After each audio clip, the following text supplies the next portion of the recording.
Wenceslao Bunge, you're the head of the real estate investment banking group for Credit Suisse. What is your sphere of involvement? Well, I look after developed and emerging markets, everything but the States.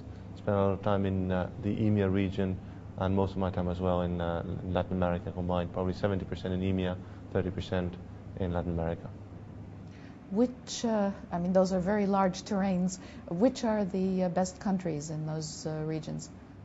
Well, it's difficult to say the best, but the way that we approach the business is by having good local people in each of the offices. We're very active here in the MENA region, Middle East and North Africa. We have people also in each of the principal capitals in Europe, as well as people in Mexico and in Brazil. It's a very cyclical business, so depending how you define the best. Right now, investors are looking for more less riskier opportunities that they were looking 24 months ago. So there is more interest in either the developed market or the emerging markets that have sustainable growth. So which would be your top three at the moment? We're spending a lot of time in the UK. That's a market that has led the capital raising. We have, in the region specifically, I would say that probably something like Egypt is a market that is raising more interest. The reason being is that there's such a fundamental growth there. For example, social housing is an area that a lot of investors are talking about and are looking into it. And then some of the Latin American countries as well. Countries like Brazil have improved a lot in terms of the macroeconomic features, and there's a lot of interest by international investors to go there. It's interesting because you're involved worldwide. You haven't mentioned one country which sometimes is at top of people's lists in China. It is, but for the international investors to go to China is very, very challenging and it's very difficult. They're not, in general terms, it's not as easy to get in as there is to some of the other markets where they're much more open to international capital. This is a region that has always been quite open to international capital, and it has made a big effort in bringing international investors.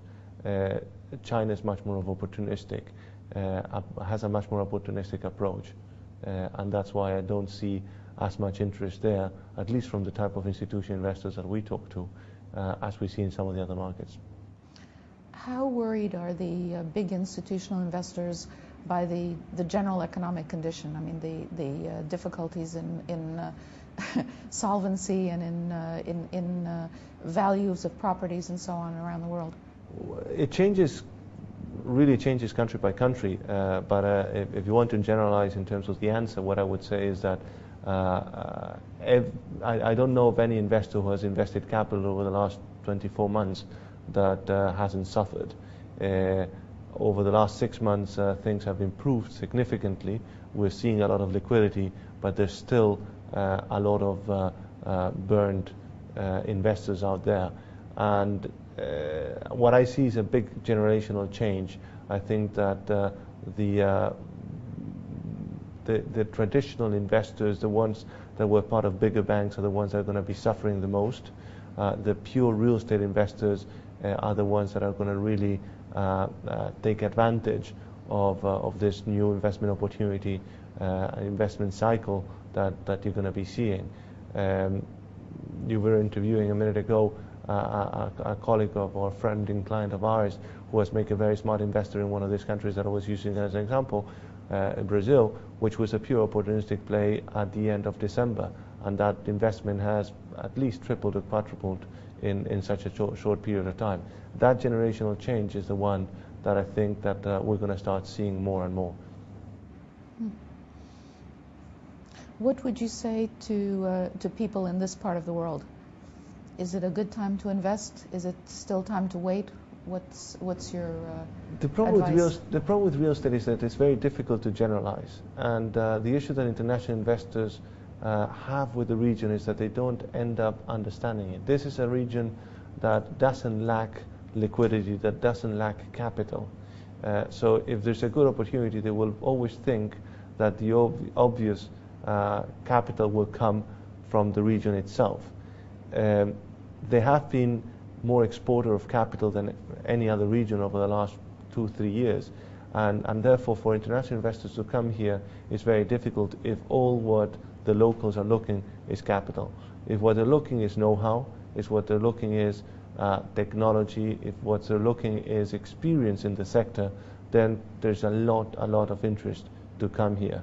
Social housing, again, there are countries like Saudi Arabia, there are countries like Egypt, where there's going to be a huge need for that expertise. And there are a lot of people with a lot of experience internationally that would love to come here and team up with good partners. What is going to be more challenging is to bring international capital here. But I think that the region has enough capital. What it needs is the expertise from international companies. We hear a lot these days about Islamic finance. Is this an area in which your bank is involved at all? Yes, we've been quite active. We, in fact, did probably 18 months ago the largest sukuk financing that has ever happened for one of the local listed companies. It's something that it became quite fashionable 12-18 months ago. Then with the crisis and the liquidity issues, it stopped, and I think it's going to come back. And I think it's a very important tool for the local investors, and it's something that the bank is very focused on and is going to invest a lot of time and a lot of money in enhancing its profile and enhancing that ability to distribute that product among our clients.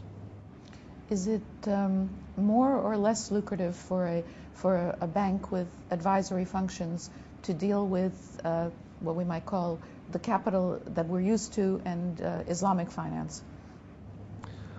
The way that we look at it is not if it's profitable or not profitable. The bank has come out extremely well with this recent cycle.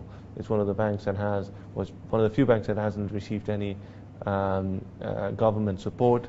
It has one of the strongest Tier 1 capitals in the sector, and has delivered one of the largest or one of the biggest return on equity of any of our competitors. And the reason why it was able to do that was because at the right time it completely changed its strategy. And the strategy that it had was moved into a pure client-oriented strategy where 80-90% of the resources are used for what the client needs. In this region, that's a big need of our clients. On the private banking side, the bank has basically three very defined divisions. The investment banking one, which is the one that I work in, the asset management, and the private banking. This region has always been extremely important for our private banking franchise. And over the last years, we've been investing heavily on both the asset management and, more importantly, on the investment banking one. The investment banking one is now supporting our private banking strategy on this Islamic financing tools, and that's why it's something that it has been quite important and will continue being important going forward. Final question: how much, if any,